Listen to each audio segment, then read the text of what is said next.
10, 9, 8. We have a go for main engine start. We have main engine start. 4, 3, 2, 1, 0, and liftoff. Liftoff of the space shuttle, and it has cleared the tower. Looks like slow. It is slow. That's the case. Yeah, you're find your touchdown.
Discovery, performance nominal. Roger, performance nominal. How's the picture coming down, Kathy? Great picture.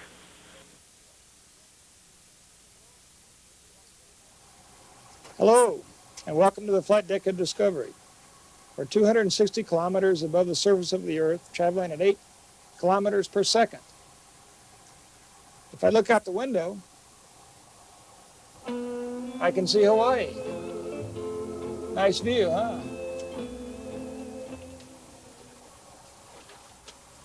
What's this? Hey, a macadamia nut. Must be lunch. Banana pudding. This must be dessert.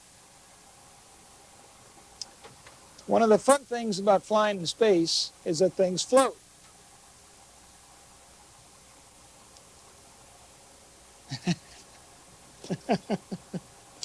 That's because we are in a free fall orbit about the Earth. The Space Shuttle orbiter, myself, the nut, and my pudding are all falling together. We're weightless. So if this can of pudding is weightless, why did it hurt when it hit my head? The answer to this question requires a little research. Let's imagine that I can send this nut and this can down to a laboratory on Earth.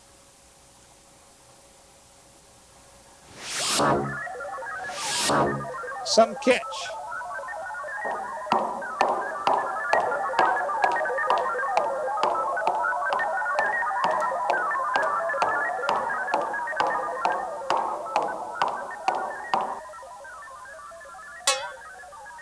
As you can see, the can of pudding weighs 100 times more than the nut. But weight can be confusing because weight depends on where you do the weighing. On the moon, the nut and the can weigh only 1/6 of what they do here on Earth. And here in orbit, they both weigh the same, 0. So why is that? It's because weight depends upon the gravitational pull exerted on objects. The Earth is very big, so its gravitational pull is very strong. The moon is much smaller, so its gravitational pull is weak and objects weigh much less. Here in orbit, we're in free fall, and that makes it seem like there's no gravity at all. So objects have different weight depending upon where they are. Well then, what does that have to do with the bump on my head? The answer lies in the fact that even though the pudding can has no weight, it does have mass. Mass is the amount of matter that is packed into an object. All objects in the universe have mass. Weight can change, but not mass. The mass of this nut and of this pudding can remains the same no matter where they are in the universe, even here on the orbiter.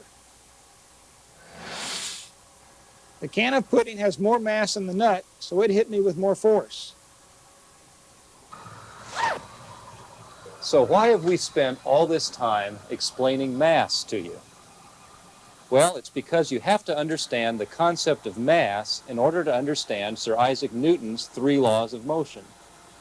And that is what this show is really all about. Newton was a pretty smart guy. About 300 years ago, he came up with the first mathematical formulas to describe things in motion. We couldn't have traveled up here into space without a good understanding of Newton's 3 laws of motion. So, what's the first law? Every material object continues in its state of rest or uniform motion in a straight line unless it is compelled to change that state by forces impressed upon it. Couldn't we come up with a simpler way to say that? An object at rest will remain at rest unless acted upon by an unbalanced force, and an object in motion will remain in motion unless acted upon by an unbalanced force. Thanks, Professor Astor. That's much clearer. You're welcome. Now for a demonstration. Here's the can of pudding. It's at rest because it hasn't had any force applied to it. So let's apply some force. Now our object's in motion, and it will stay in motion at a constant speed in a straight line until it's acted on by an unbalanced force, like a head. Don't try this at home. Now on to the second law. It explains the relationship between force, mass, and acceleration. Force is a push or a pull, and we already know about mass.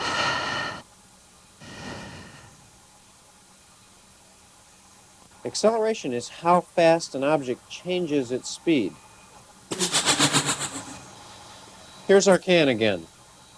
We'll use this little air puffer to apply a gentle force to it for a short time.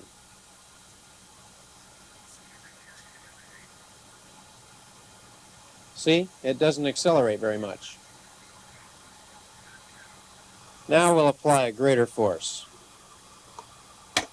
That did it. It really accelerated that time. The greater the force, the greater the can's acceleration. But how does mass come in? The mass of an object affects how fast it will accelerate when a force is applied. If you apply an equal amount of force to 2 objects, the object with the most mass accelerates the least. Here are 2 cans of pudding, tapioca and butterscotch.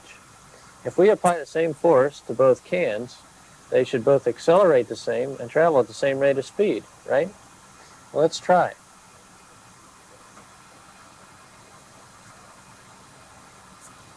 What happened? One can seems to have accelerated more. Was Isaac Newton wrong? Wait, here's the problem. Someone ate the pudding out of one of these cans. Without pudding in the can has less mass, and thus it accelerates more. Newton explained that force and mass are related to each other by acceleration. A force is a push or a pull on the can. More force gives more acceleration. Mass resists acceleration. If we gave the same push to 2 objects, the one with less mass will accelerate more. So here's our equation. On top is the empty can, and below the full one. Force equals mass times acceleration. So Newton wasn't wrong. Okay, who ate my pudding?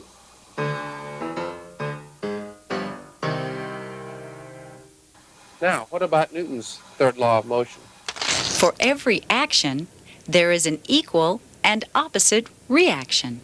Well, that's very easy to show up here in space. What happens when Lacey pushes against Greg?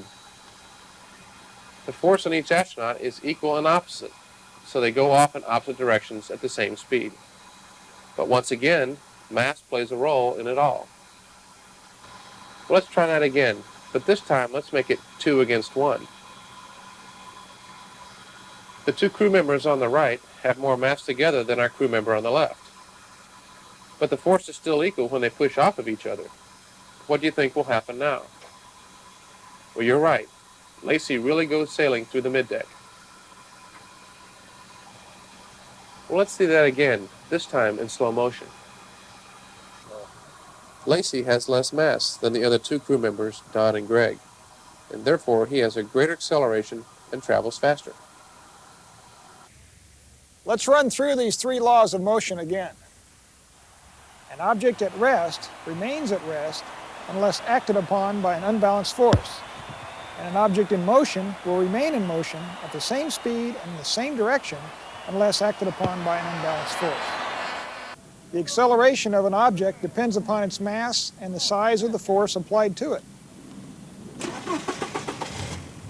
And for every action, there is an equal and opposite reaction.